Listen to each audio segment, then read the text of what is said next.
Okay, a very good morning to all of you.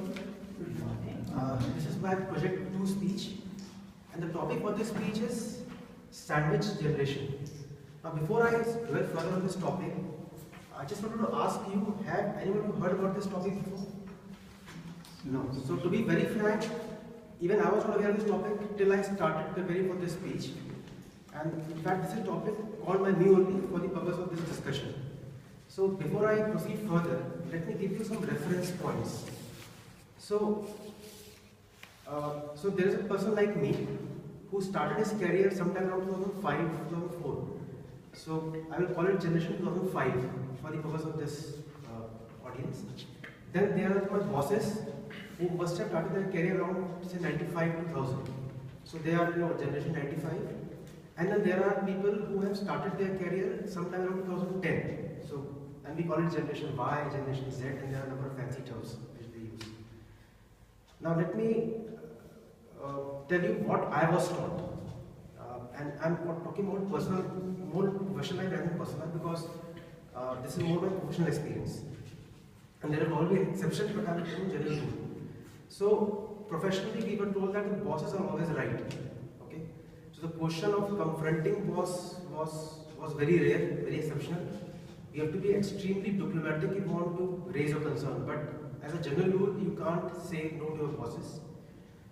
If, for example, if a mail comes to you, or if a requirement comes to you at Friday 6 p.m.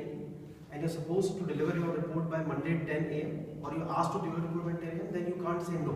You don't have any option. No matter what commitment you had during the weekends or whatever else you had.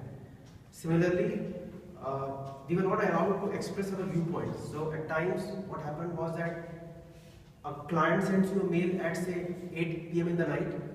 Some workaholic responds to that mail by tomorrow 10 a.m. So that mail or that response was shown to you, and it was sort of a motivational tool to say that you also work hard, you also work 18 hours a day. So that was my generation. Now come to the current generation, which is generation Y, generation X. And let me repeat, there will always be exceptions, but I'm talking generally. Bosses are always right, agree, but they will keep on confronting you every now and then. They have their own viewpoints on everything. Saying no to your bosses, if you give them a work on Friday evening and ask them to come back with the report by Monday morning, many of the times they will simply say no because they have some other commitments, and they will instead ask you to give some work to that work to somebody else. Similarly, if you show them,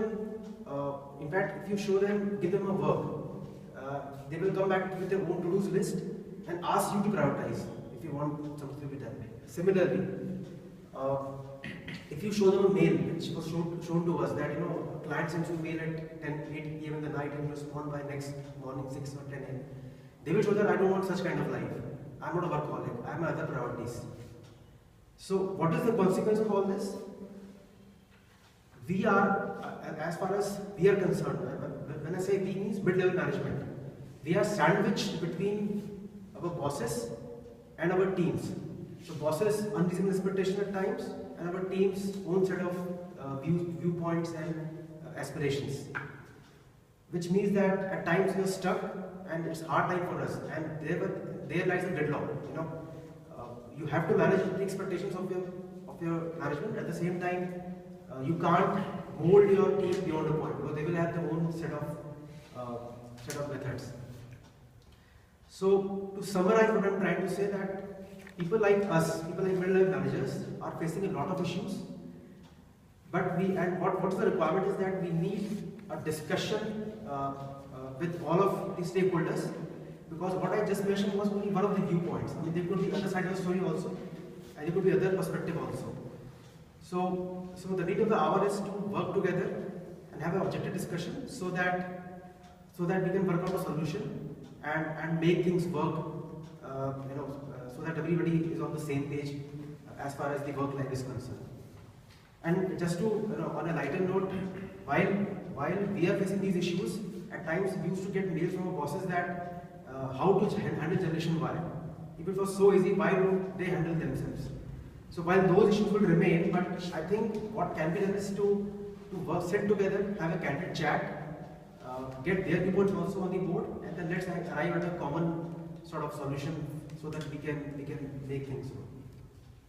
Thank you.